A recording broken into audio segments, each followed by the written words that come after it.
certain sections of zoning ordinance number 7503, section 1111.00, commercial design standards, section 1110.00, residential design standards, section 1130.00, special provisions of the zoning ordinance, City of Hamilton, applicant. Thank you. Go to agenda item number 13, first reading of an ordinance involving clinics, rehabilitation facilities, and supportive housing. An ordinance amending certain sections of the zoning ordinance number 7503 related to the medical clinics, inpatient rehabilitation facilities, and supportive housing, City of Hamilton, applicant. Thank you. Let the record reflect that we did receive a copy of that ordinance prior to our council meeting. Go to agenda item number 14, first reading of an ordinance involving the replacement pages to our ordinances in the City of Hamilton. An ordinance approving, adopting, and enacting the 2020 replacement pages to the 1998 codified ordinances of the City of Hamilton, Ohio, and repealing matters in conflict therewith. Thank you. Go to agenda item number 15, resolution involving curb and gutter assessments. A resolution authorizing and directing the use of street property tax funds to pay for curb and gutter assessments through the duration of the street levy. Mr. Mayor, Councilmember Nab. I move the resolution be adopted. Second. Motion by Councilmember Nab, second by Councilmember Ryan. Any discussion on this one? This is the one about which Director Logan spoke of. Questions, comments, discussion? Hearing none. Roll call vote. Pullman, Yes. Fear, Yes. Vaughn, Yes. Ryan, Yes. Nab, Yes. Brown, Yes. Moeller. Yes. Resolution adopted 7-0. Thank you. We go to agenda item number 16, which is a resolution involving the elimination of the assessment of curbs and gutters for 2019. A resolution ordering the resurfacing of streets and concrete where necessary and appropriate on various streets and avenues in the City of Hamilton, Ohio, and amending resolution number 2020-2-10 to eliminate the assessment of curbs and gutters 2019 concrete repair and resurfacing program assessment roll. Mr. Mayor, Councilmember Vaughn. I move the resolution be adopted. Second. Motion by Councilmember Vaughn, second by Councilmember Fear. Questions or comments about this one? Mr. Mayor, I have Please. one question. So will homeowners be notified via mail, however they were notified originally of an assessment? Actually, the Board of Revision process and review is ongoing right now for this particular set of citizens who are having their assessments. And some were even told today during the review process that if this passes tonight, that their curbs and gutters won't be assessed to them. Okay. So there will be some notification to them, but some are being told right now, and some actually are waiting to see what happens during this vote, so they'll know themselves. That's my understanding. Is that correct, Mr. City Manager? That is correct. I can't recall if Jim Logan said this during his presentation or not, but driveway approaches and sidewalks still get assessed. It's just the curb and gutter that does not. So there'll still be a letter that goes out with that component on there. Correct. So, yes, so that's why I thought the sidewalk they may be confused and think, oh, we're not going to have to pay for anything. Yep. So I think it needs to be very clear for those folks who may be assessed for all or part of those. I totally agree because it's confusing.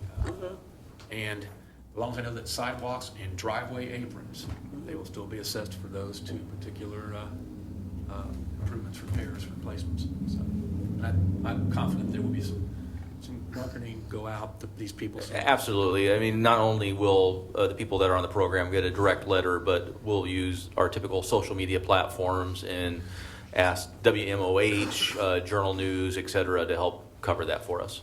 Perfect. I'll tell you, our professionals, our finance director, they are on top of this by returning phone calls to these individuals. I mean, it's well run even during these difficult times of communication. Any other questions or comments or discussion about this particular item? Hearing none, roll call vote. Pullman, Yes. Fear, Yes. Vaughn, Yes. Ryan, Yes. Nab, Yes. Brown, Yes. Moeller. Yes. Resolution adopted 7-0. Okay, we now go to audience and city manager. Thank you, Mayor. Just a few comments. I just want to start tonight by saying I love the spirit of our residents. The last couple months obviously have been very hard on many people, in particular many of our frontline employees, but going to our small businesses through March, April, and May, and to see the crowds return as quickly as they have while being respectful about distancing, it just shows the heart of our community. Last Friday, I was around the Markham Park area having dinner at Tano's, and I saw some of my friends from Fairfield that I've never seen in Hamilton before. And I think that is just a true testament of how far we've come, because when I became city manager almost 10 years ago, I think it would have been the opposite. I think everyone in Hamilton was going maybe to Fairfield to have dinner versus come up to Hamilton. So it was great to see the mayor there from Fairfield. It was great to see several people I knew from the Sacred Heart community there. But it was just, it just made me feel good. And when you think about Ken Coomer opening up Chicken Cone and Sam Byler pushing ahead as aggressively as he can with Spooky Nook, that you have a small business like Chicken Cone, but one that many people I'm talking to are super excited about, to see Sam's $150 million investment in Spooky Nook continue forward. And I saw in the Journal News where they had talked to him recently, and we're privy to the conversations he's having with many small businesses that are local to this area that will end up being tenants in that building. It's just creating a great energy for our community that that people are talking about, and we're seeing more and more what I call outsiders come into Hamilton. So I just love that. I want to touch base on strategic planning. Several of you have turned in your questionnaires to me. I appreciate that. For those that you have not, if in the next couple weeks, if you have any questions, just let me know. We're in the process of collecting those.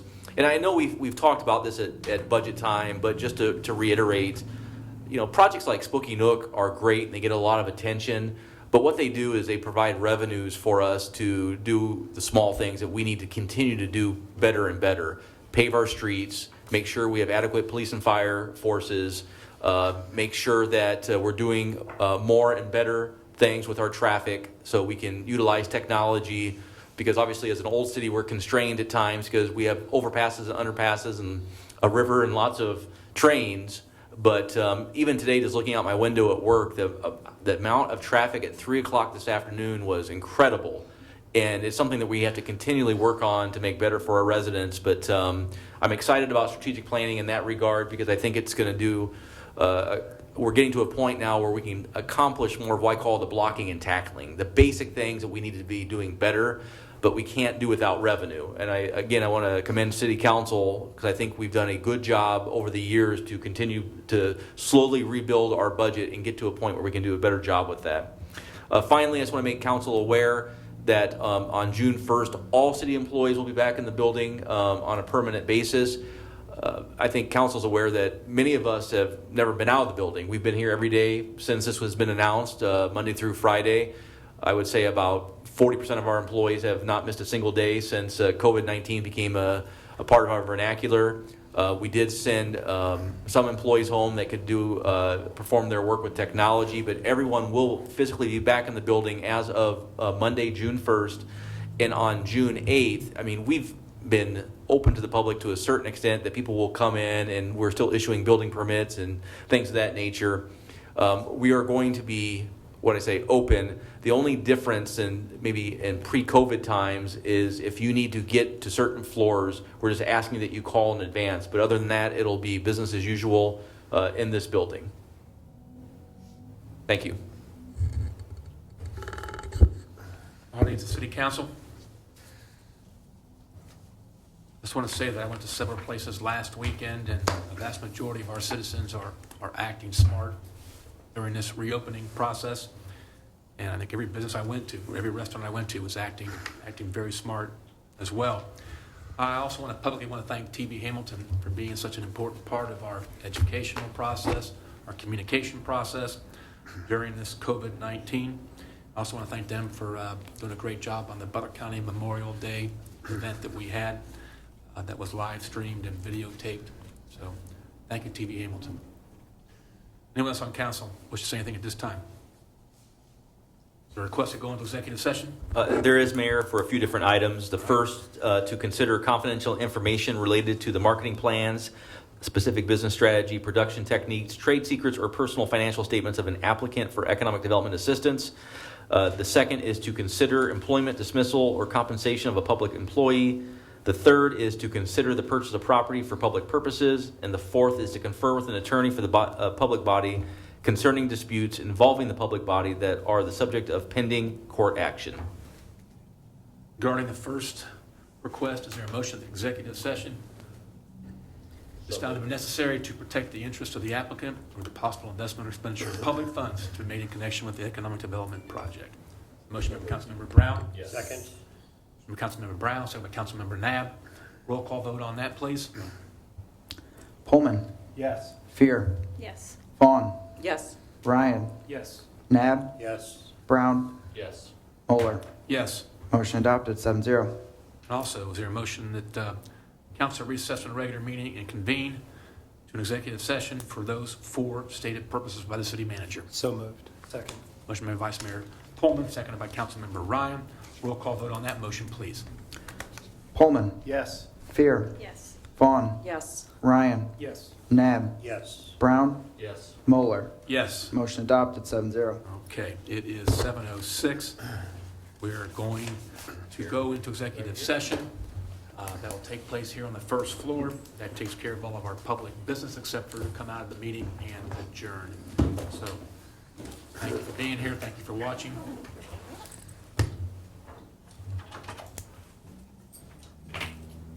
Here? Okay.